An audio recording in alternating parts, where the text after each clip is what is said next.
SESI, uma iniciativa da CNI, Confederação Nacional da Indústria, apresenta...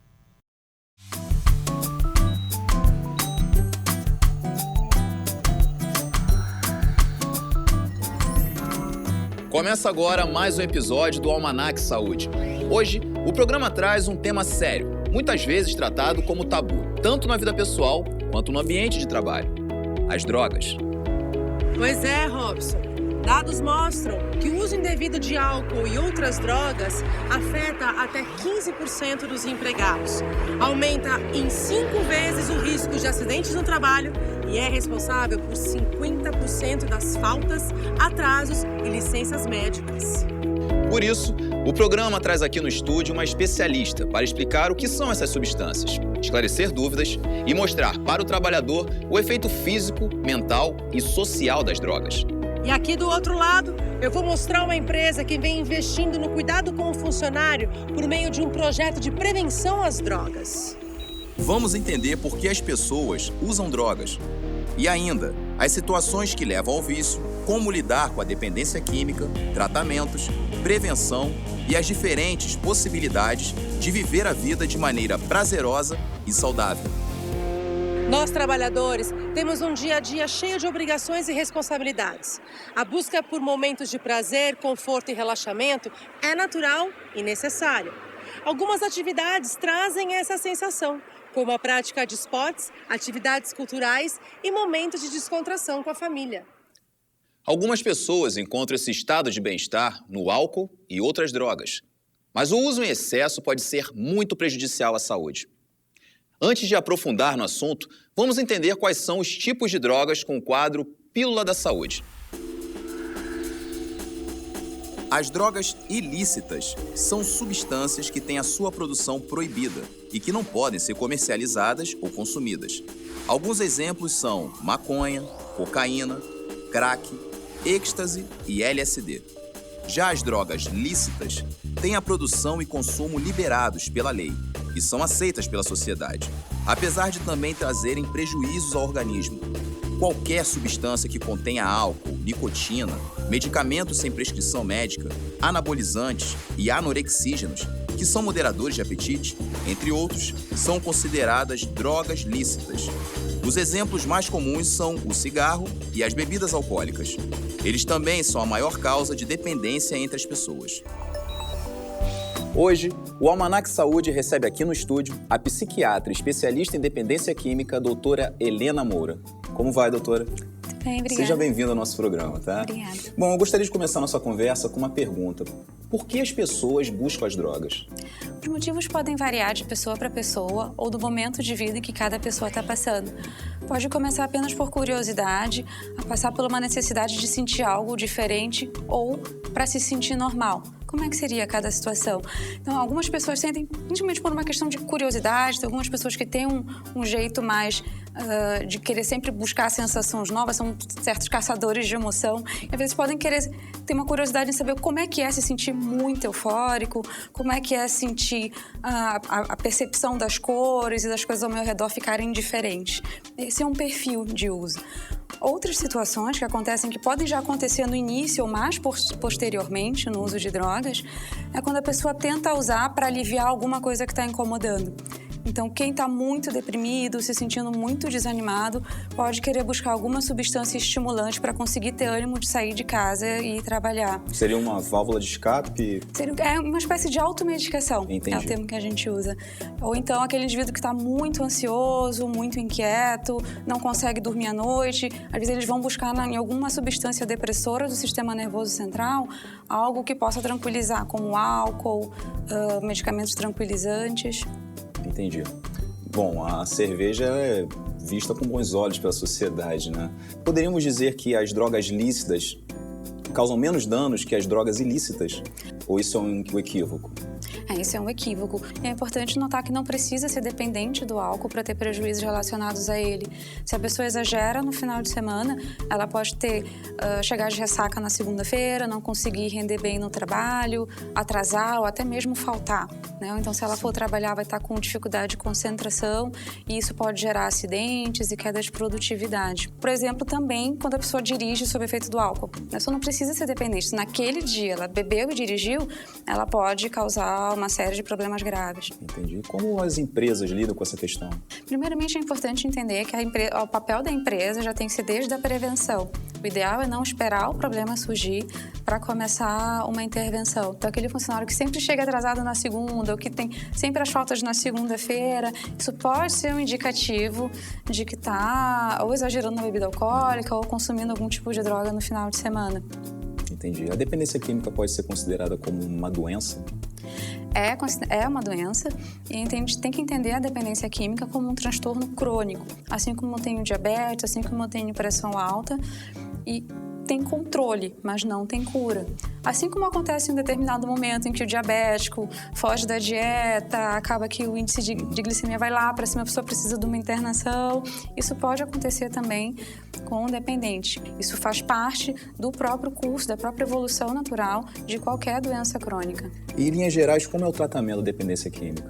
Como que funciona? O tratamento envolve etapas. Inicialmente, é importante a fase da desintoxicação, que pode ou não ser feita em ambiente hospitalar, depende muito da gravidade. E a partir daí, não basta só limpar o organismo da droga. É importante que a pessoa aprenda outras formas adote um novo estilo de vida que não inclua mais a droga. Então, é toda uma reestruturação de estilo de vida que precisa ser trabalhada e que às vezes leva tempo até isso acontecer. Falando em ambiente de trabalho, existem outras drogas consumidas no ambiente de trabalho, né? Como, por exemplo, os estimulantes, rebite, utilizados por caminhoneiros, motoristas de ônibus, alguns, né? Existe alguma relação nisso? Primeiramente, é importante a gente entender que quando a gente fala em uso de drogas ou dependência de drogas, é sempre um problema multifatorial, assim, que existem inúmeros fatores que podem levar a pessoa a começar a usar uma substância ou se tornar dependente dela. Então, dificilmente eu posso atribuir unicamente ao trabalho o fato dela ter começado a usar aquela substância. Mas é claro que pode existir algumas profissões que podem ser um fator de risco, acrescentar um fator de risco para o uso de algumas substâncias. Você falou o exemplo do rebite, né? De fato, os caminhoneiros precisam ficar acordados e tem toda uma questão de política pública, de estabelecer normas em termos de qual quantidade de turnos que eles podem fazer, para que ele não precise utilizar daquela substância para conseguir cumprir com as metas, né? Outro exemplo que poderia dar são o caso dos garçons. Quem trabalha em bar, em restaurante, a gente já sabe que isso pode ser um fator adicional de risco para se tornar dependente de álcool, porque está muito disponível, às vezes sobra. Então, essa facilidade de acesso pode ser um fator de risco para os garçons. De que forma as empresas podem colaborar com essa questão? Realocando o funcionário? Como seria isso? O que a gente pode pensar nessas situações? Primeiramente, é importante que o empregador acompanhe o tratamento do indivíduo. Não apenas encaminhe ele para um tratamento, espere o problema se resolver para depois tê-lo de volta. Até para saber coisas, por exemplo, de que às vezes o indivíduo não pode voltar para aquela função, mas às vezes ele pode estar cumprindo uma outra função. E à medida que o tratamento vai evoluindo, ele vai podendo voltar para a função antiga. Essa comunicação é extremamente essencial e o que a gente percebe na prática é que na maioria das vezes o paciente gosta disso. Ele fica com a sensação de que a empresa está batalhando por ele, de que está querendo, gosta tanto do trabalho dele que está fazendo esse esforço para tê-lo de volta. Muito obrigado, doutora. E daqui a pouco a doutora Helena Moura volta aqui com a gente para esclarecer algumas dúvidas de trabalhadores.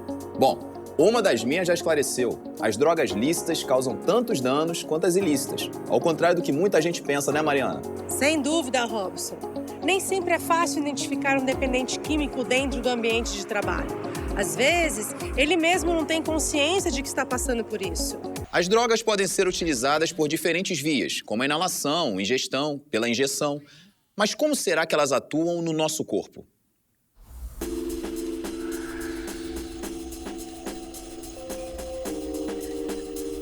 As drogas são absorvidas de diversas maneiras pelo corpo antes de caírem na corrente sanguínea. O álcool, por exemplo, depois de ingerido, é absorvido pelo estômago. Já a droga fumada, como o crack, chega aos pulmões e cai na corrente sanguínea em segundos. Do sangue, chega ao cérebro, que fica inundado de dopamina, um neurotransmissor responsável pela sensação de prazer e bem-estar. Isso faz com que a pessoa queira cada vez mais utilizar a droga. O Brasil perde por ano em torno de 59 bilhões de reais por conta de faltas, acidentes e doenças relacionadas ao uso de álcool e outras drogas. Os dados são do Banco Interamericano de Desenvolvimento. Outro dado alarmante, que é da Organização Internacional do Trabalho, a OIT, diz que 20 a 25% dos acidentes de trabalho no mundo envolvem pessoas intoxicadas que se machucam, mas também acabam ferindo outras pessoas. Já a Organização Mundial de Saúde, a OMS, confirma: as drogas lícitas são um problema de saúde pública muito maior do que as drogas ilícitas. Mas será que é possível pensar na prevenção do uso dessas substâncias no ambiente de trabalho? Eu vim buscar a resposta numa empresa aqui em Alagoas.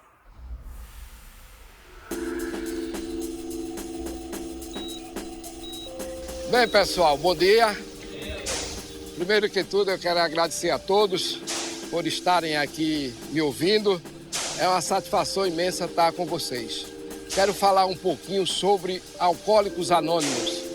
Alcoólicos Anônimos... A visita de hoje é numa das obras da B2 Construções. Numa parceria com o SESI local, a empresa implementou um programa que investe na conscientização sobre o uso de drogas para melhorar a qualidade de vida e a produtividade dos seus funcionários. Alane, por que a V2 decidiu investir nesse programa Droga Não Constrói?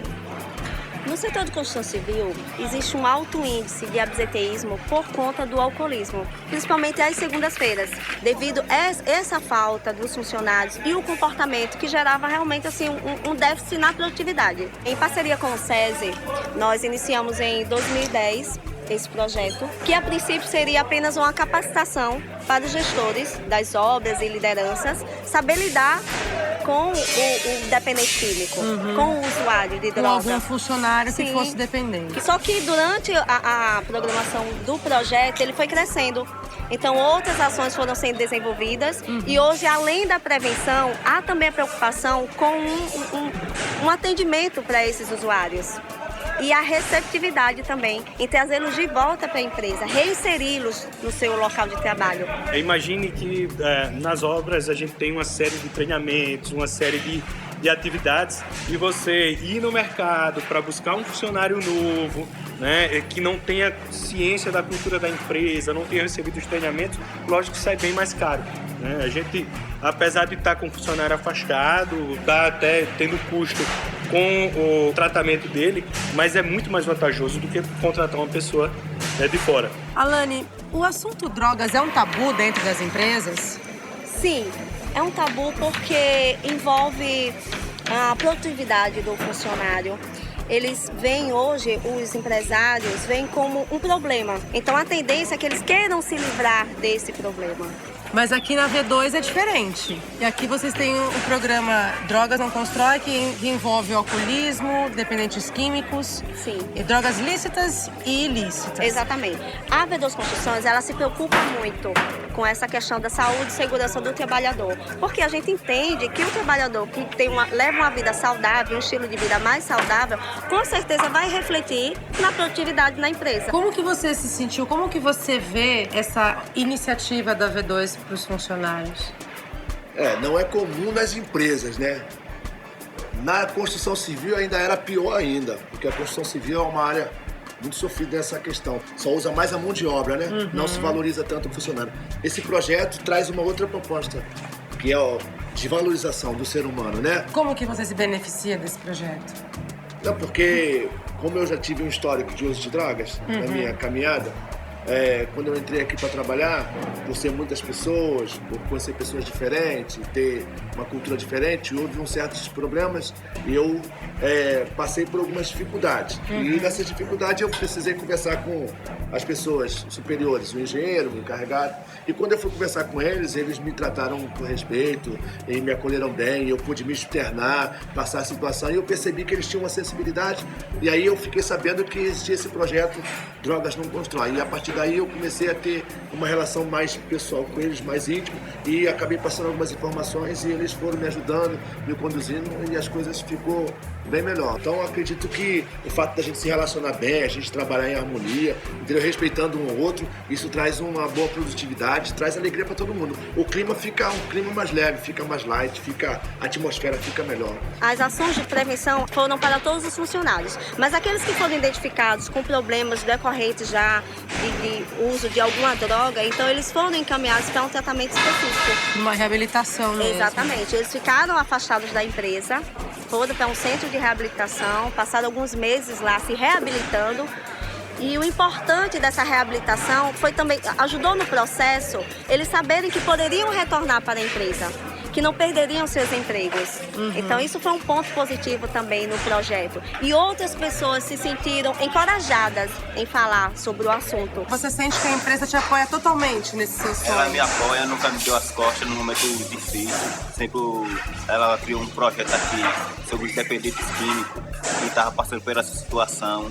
Aí eu vi, me adaptei, aí eu vi que eu precisava de uma ajuda. Aí eu cheguei junto de uns pessoal que trabalhava com o dono da empresa, aí eu cheguei junto deles, eles me apoiaram, me habilitaram lá numa casa de recuperações, passei 6 meses e hoje eu tô aqui totalmente limpo e eu tô vivendo a minha vida aí. Você que chegou e pediu ajuda aqui pra empresa? Pedi ajuda. Como é que foi que aconteceu isso? Aconteceu que teve uma reunião aqui entre a gente aqui, né? A mulher chegou falando aí que precisasse de ajuda, não precisava contar pra ninguém, se conhecesse um colega. Chegou lá naquele momento, aí eles me chamaram. Você ficou com medo? Fiquei. E como é que foi que você superou esse medo? Superei porque ouvi totalmente quem eu era antes e quem eu sou hoje. Que hoje eu não dou trabalho para minhas famílias, eu não convivo na casa dos meus pais como eu convivia com a minha esposa, hoje eu moro sozinho com eles. Hoje eu faço uma vida diferente. É outra coisa. Hoje eu pago um aluguel, hoje eu pago uma prestação honesta, não tenho dívida com nada mais. Hoje eu sou um homem sossegado. A ideia do projeto é justamente essa, resgatar essa autoestima do funcionário e também dar um auxílio necessário, para que ele busque uma melhor ajuda, para que ele busque um acompanhamento médico e possa realmente levar uma vida normal como os demais trabalhadores. Então, depois da implantação do projeto, vocês tiveram uma queda no absenteísmo? Totalmente. E proporcionalmente um aumento da produtividade. Exatamente. Quando você leva ações que levam a uma vida mais saudável, eles trabalham mais satisfeitos. Então, assim, são ganhos para o funcionário e principalmente para a empresa. E isso mostra que realmente vale a pena a empresa investir nesse projeto diretamente, né, para o funcionário. E eles também têm chance de crescer dentro da empresa. Sim. Né? Por exemplo, um ajudante de armador, hoje ele é um armador. Como um servente pode vir a ser mestre de obras, fazendo uma faculdade pode ser um engenheiro. Então não há essa discriminação. Porque foi usuário ou porque tem algum problema, alguma dependência, não pode ter alguma classificação ou promoção na empresa. Pelo contrário, nós realizamos ações para que ele desenvolva realmente as suas atividades da melhor forma possível e mostre realmente seus talentos. Alane, muito obrigada por nos receber aqui nessa obra, no seu dia de trabalho. Foi um prazer receber. É muito interessante ver como algumas políticas e estratégias repercutem na vida dos funcionários, dentro e fora da empresa. Dá para ver o quanto é importante tratar esse assunto sem discriminação, né, Mariana? Sim, Robson. E também como o apoio da família é fundamental. Afinal de contas, as pessoas mais próximas acabam sendo muito afetadas e isso abala emocionalmente a família. O cuidado é necessário para ambas as partes, não só para o dependente químico. É importante discutir e cuidar de quem está do outro lado da moeda, como um pai ou uma mãe, que de repente se deparam com um filho nessa situação. Ninguém está livre desse tipo de problema, principalmente o público mais vulnerável, como os jovens. É dentro da família que o combate às drogas pode se tornar mais eficaz, principalmente entre os mais jovens. Porém, o medo, o preconceito, a desinformação e até a falta de intimidade com os filhos podem se tornar um obstáculo. Então, como abordar o assunto? Vamos conferir algumas dicas no quadro Examine Sua Rotina.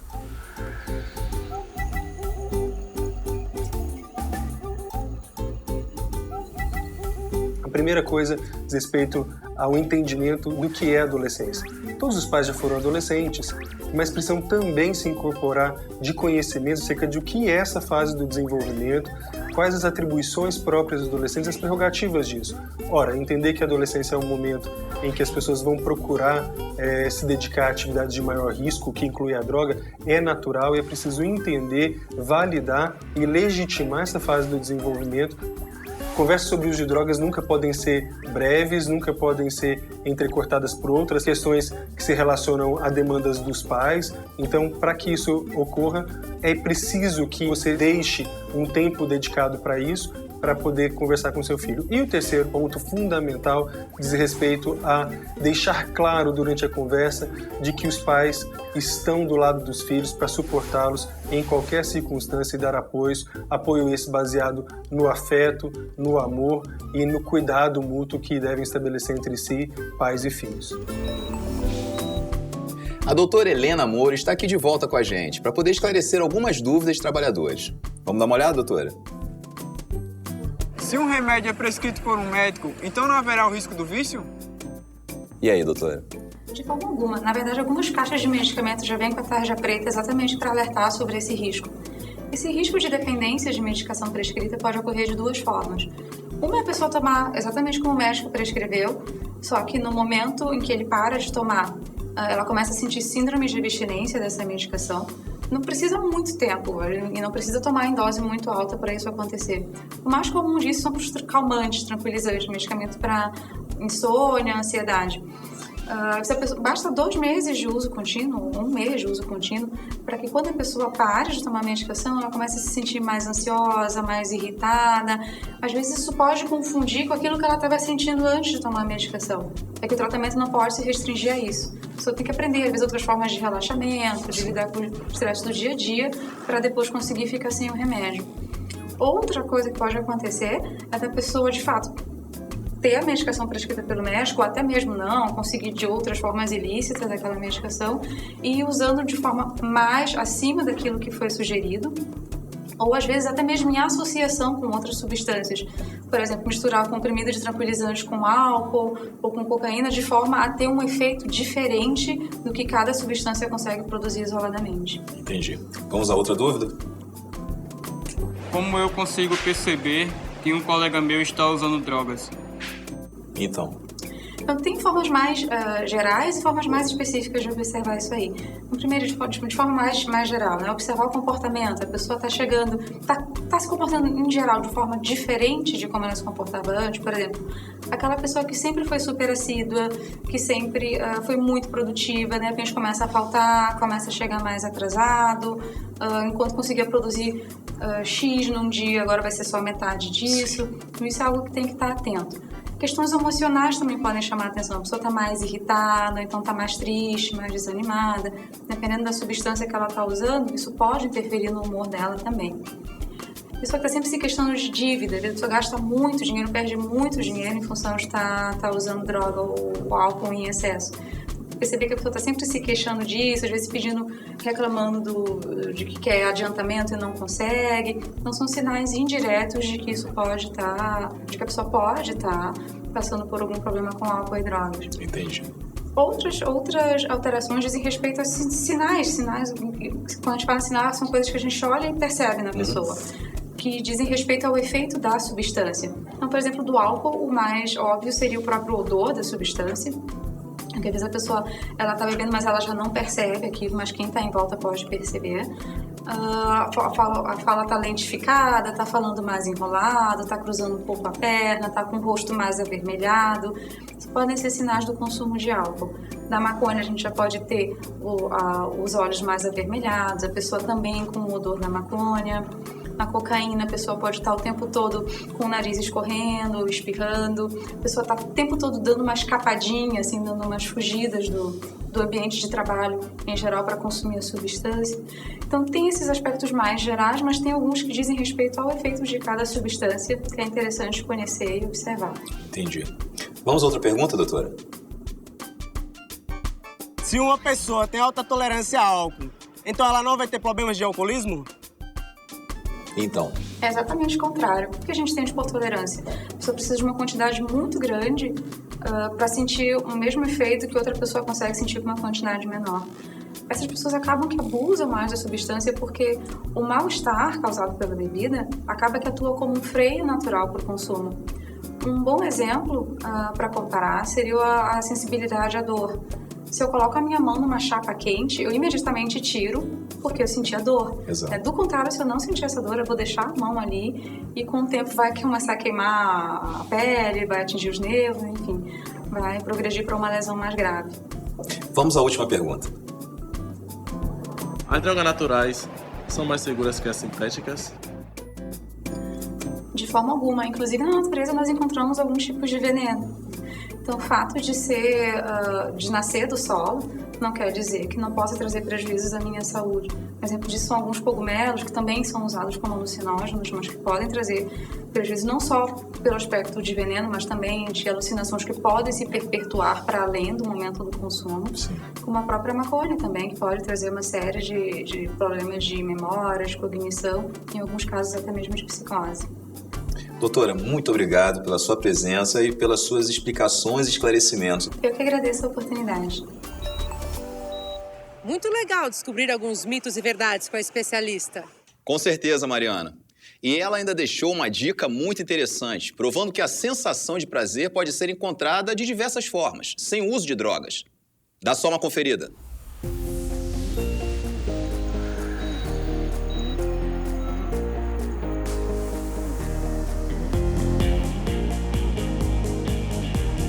Quem nunca experimentou uma sensação de euforia, relaxamento ou bem-estar ao terminar uma atividade física?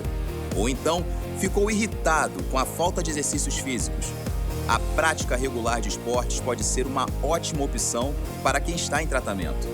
A sensação de prazer é causada pela liberação de alguns hormônios específicos, como a endorfina e a serotonina, que atuam no nosso humor, sono, ansiedade, estresse, medo e alívio de dores. Para garantir a tal sensação de alegria, uma boa ideia é praticar atividades físicas com frequência, principalmente as que liberam grandes quantidades desse hormônio, como, por exemplo, corrida, ciclismo e natação. A busca por prazer pode acontecer de diversas formas. Essa sensação de alegria, como vimos agora, também aparece quando fazemos algo que gostamos muito. Ouvir uma música, tocar um instrumento, passar tempo com pessoas que gostamos, ir ao cinema. O que você acha disso, Mariana? Tudo isso aí que você citou, Robson, nutre a alma. É preciso ter prazer sim, mas antes de tudo, a gente tem que estar bem com a gente mesmo. É isso mesmo. E é com essa mensagem de cuidado que nos despedimos de mais um programa. No nosso próximo encontro, vamos abordar mais um tema essencial para a nossa saúde, tanto na vida pessoal quanto no ambiente de trabalho. Até o próximo Almanac Saúde!